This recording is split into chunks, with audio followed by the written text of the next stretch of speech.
بسم اللہ الرحمن الرحیم نحمدہ ونصلی علی رسولہ الکریم اما بعد۔ آج ہم آپ کے سامنے قرأت عشرہ سے متعلق جو جمع الجمع کی ترتیب پر تلاوت ہے اس کے متعلق تھوڑی سی گفتگو کریں گے، پھر انشاءاللہ اگلی گفتگو میں جمع الجمع میں سورہ فاتحہ مکمل آپ کو پڑھ کے سنائیں گے۔ اور پہلے ہم نے تعارف قرأت عشرہ کے متعلق گفتگو کی تھی، الحمدللہ اس کے بہت اچھے فوائد سامنے آئے۔ بہت ساتھی خوش ہوئے کہ یوٹیوب پر اور نیٹ پر یہ چیز موجود نہیں تھی۔ تعارف قرأت عشرہ جیسا کہ ہم نے کرایا، الحمدللہ ایسا پہلے بالکل موجود نہیں تھا۔ نمبر 2، نیٹ پر قرأتوں میں تلاوتیں بڑی اچھی موجود ہیں، لیکن وہ کچھ جگہوں پر ہیں اور کسی روایت میں ہیں، لیکن ترتیب کے ساتھ پورا قرآن مجید روایات میں موجود نہیں ہے۔ ترتیب کے ساتھ پورا قرآن مجید روایات میں موجود نہیں ہے، تو ساتھیوں کا اصرار تھا کہ اس میں کوشش کی جائے۔ تو ہم نے اللہ کا نام لے کے ہمت تو کی ہے، لیکن آپ حضرات کی دعاؤں کی سخت ضرورت ہے۔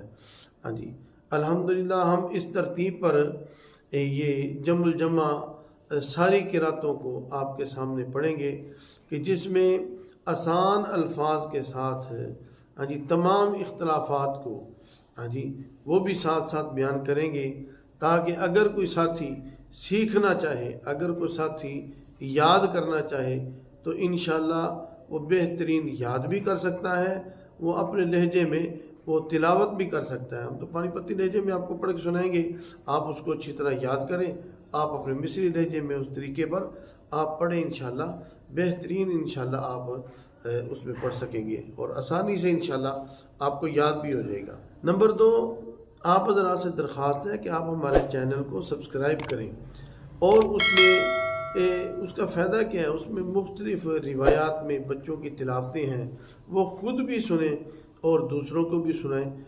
جتنا قرأت عشرہ کا تعارف ہوگا، اس علم کا تعارف ہوگا، اتنا ہی انشاءاللہ آپ حضرات کو ثواب ملے گا۔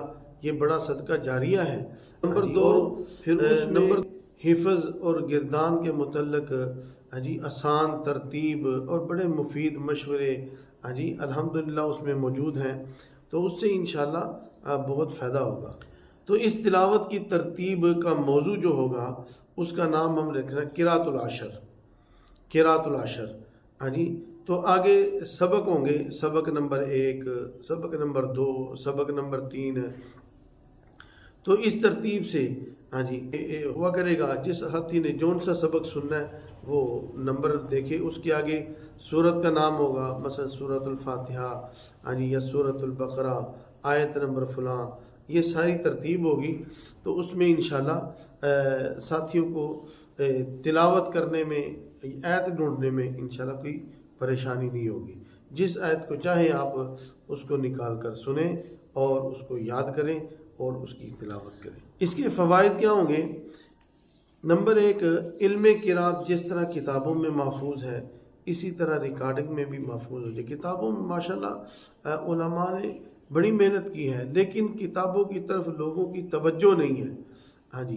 تو اس لیے یہ تھوڑی سی کوشش کر رہے ہیں کہ اللہ کرے دنیا ساری نیٹ پہ بیٹھی ہوئی ہے، تو ہو سکتا ہے ہماری آواز کسی تک پہنچ جائے تو ہمارے لیے نجات کا سبب بن جائے۔ نمبر 2، علم قرأت ہر سیکھنے والے کی دسترس میں ہوگا۔ ہر بندہ آسانی کے ساتھ اس کو سیکھ سکے گا انشاءاللہ۔ نمبر 3، اس ترتیب سے علم قرأت دنیا کے ہر کونے میں پہنچ جائے گا اور اس علم سے ہر خاص و عام متعارف ہو جائے گا انشاءاللہ العزیز۔ دعا ہے اللہ رب العزت اس ترتیب کو میرے اور میرے اساتذہ اور والدین کے لیے صدقہ جاریہ بنائے اور آخرت میں نجات کا سبب بنائے۔ اب جمع الجمع کے بارے میں کچھ باتیں ہیں، وہ میں آپ کو گوش گزار کر دوں کہ قرأت کے 10 امام ہیں جن کو تلاوت کی ابتدا میں ناموں کی ترتیب کے لحاظ سے پڑھا جاتا ہے۔ آپ اس چیز کو پہلے ذہن میں رکھیں کہ جمع الجمع میں جو ائمہ کے نام ہیں، ناموں کی ترتیب جو ہے اس کے مطابق تلاوت کی جاتی ہے۔ مثلا امام نافع مدنی پہلے امام نافع مدنی، دوسرے امام ابن کثیر، یہ اماموں کے نام نہ یاد کر لیں۔ امام نافع مدنی، دوسرے امام ابن کثیر مکی، تیسرے امام ابو عمر بصری، چوتھے امام ابن عمر شامی، پانچویں امام عاصم کوفی، چھٹے امام حمزہ کوفی، ساتویں امام کسائی کوفی، اور آٹھویں امام ابو جعفر یزید مدنی، نویں امام یعقوب حضرت، اور دسویں امام خلف کوفی۔ یہ 10 امام ہیں۔ جب بھی جمع الجمع میں آپ نے تلاوت کی ابتدا کرنی ہے تو امام نافع کے پہلے راوی سیدنا قارون سے پڑھنا ہے، یہ بات ذہن میں رکھیں۔ جب بھی جمع الجمع میں آپ نے تلاوت کرنی ہے تو سب سے پہلے کس امام سے پڑھیں گے؟ امام نافع مدنی رحمۃ اللہ علیہ سے، اور ان کے پہلے راوی سیدنا قارون سے۔ اب پہلی دفعہ ہم نے سورۃ الفاتحہ کو مثال کے طور پہ شروع کیا سیدنا قارون کی روایت میں، تو ان میں آگے جو وجہ شروع سے لے کے آخر تک نہ ہم نے جو ہے سیدنا قارون کے لیے پڑھ لیا۔ ایک بات یہ ذہن میں رکھیں۔ اب اس کے بعد جب ہم دوبارہ پڑھنا شروع کریں گے تو وقف کے زیادہ قریب جو اختلاف ہے نا، ہاں جی، پہلے اس کو پڑھیں گے۔ ہاں جی، وقف کے زیادہ قریب جو اختلاف ہے اس کو پڑھیں گے، پھر اس سے اوپر والے اختلاف کو پڑھیں گے، پھر اس سے اوپر والے، پھر اس سے اوپر والے، ایسے جو ہے وہ اوپر دیکھتے اور چلتے چلے جائیں گے، اور جس امام کا اختلاف سب سے آخر میں ہے اس کو سب سے بعد میں پڑھیں گے۔ یہ ترتیب ذہن میں رکھیں۔ اور جو امام، ہاں جی، جس امام کی آپ نے امام کے لیے پڑھا ہے اس کے ساتھ جو امام ہو جائیں گے ان کو دوبارہ لوٹانے کی ضرورت نہیں ہوگی۔ ہاں جی، یہ بات ذہن میں رکھیں۔ پھر اگر ایک امام کے لیے ہاں جی کسی اختلاف میں کئی وجہ ہیں، مثال کے طور پہ سیدنا قارون ہے تو ان کے لیے جو ہے جمع کی میم کو لے لیں، ہاں جی، اس میں صلہ اور عدم صلہ 2 وجہ ہیں، ہاں جی، تو ان میں سے عدم صلہ اولا ہے، پہلے اس کو پڑھیں گے جو وجہ راجح ہوگی، ٹھیک ہے نا جی، صلہ اور عدم صلہ، ہاں جی، تو جو وجہ راجح ہو یعنی افضل ہو، اولا ہو، اس کو پہلے پڑھیں گے۔ ہاں جی، نمبر 2، آپ یہ یاد رکھیں کہ اختلافات کی 2 قسمیں ہیں۔ یہ جو پہلا سبق ہے اس میں تمہید، فوائد اور مسائل یہ بیان کیے جا رہے ہیں۔ ہم دوسرے جو ٹرن ہوگی، ہاں جی، دوسرا سبق، اس میں سورۃ الفاتحہ انشاءاللہ پڑھ کے سنائیں گے۔ اختلافات کی 2 قسمیں ہیں، یہ باتیں ذہن میں رکھنے کی ہیں، یاد کرنے کی ہیں۔ نمبر 1، اصولی اختلافات، ہاں جی، یہ وہ اختلافات ہیں یعنی کہ جو قرآن مجید میں بہت زیادہ تعداد میں آئے ہیں تو ان کو یاد کرنا بھی مشکل ہوتا ہے، پھر ان کے لیے اصول اور قواعد بنائے جاتے ہیں، یعنی اصول اور قواعد بنائے گئے، پھر ان کی مدد سے یہ اختلافات یاد کرنے نہایت ہی آسان ہو گئے ہیں، ہاں جی، الحمدللہ۔ ہاں جی، نمبر 2، فروشی اختلافات، ان کے لیے کوئی قاعدہ نہیں ہوتا بلکہ ان کو ہر جگہ یاد کرنا پڑتا ہے، ہاں جی، یہ جس طرح منقول ہیں اسی طرح یہ ہاں جی پڑھے جاتے ہیں، ان کے لیے کوئی قاعدہ نہیں، تو ایسے اختلافات کو کہتے ہیں فروشی اختلافات۔ تو اختلافات کی 2 قسمیں ہوگی، ایک اصولی اختلافات، دوسرے فروشی اختلافات۔